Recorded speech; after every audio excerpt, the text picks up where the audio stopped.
আসসালামু আলাইকুম। আজকে দেখাচ্ছি দারুণ মজার সিলভার কাপ মাছ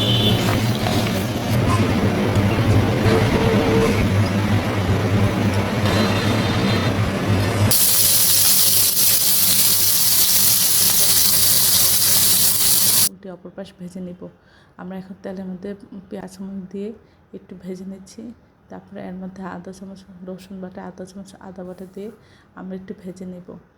নিয়ে অল্প পানি দিয়ে আমরা এর মধ্যে দিব আধা চামচ লবণ, আধা চামচ হলুদ, আধা চামচ ধনিয়া গুঁড়া, আধা চামচ জিরা গুঁড়া আর 1 চামচ মরিচের গুঁড়া। সব কিছু দিয়ে প্রথমে মশলা কষিয়ে নিয়ে তারপরে ঝোল দিব। তারপরে ঝোলে ফুটে উঠলে আমরা মাছ দিয়ে দিব।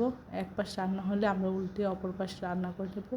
তবে সব কিছু ঠিক থাকলে আমরা এটা নামিয়ে পরিবেশন করব। এটা খেতে অসাধারণ হয়েছিল। আশা করি আপনারা এই রেসিপিটা একবার হলেও ট্রাই করবেন। সবাই আমার চ্যানেলটি লাইক এবং শেয়ার দেবেন, সাবস্ক্রাইব করবেন এবং প্রিয়জনকে বেশি বেশি করে শেয়ার দেবেন। আমার চ্যানেলে সব রকম রান্নার রেসিপি রয়েছে, আশা করি দেবেন।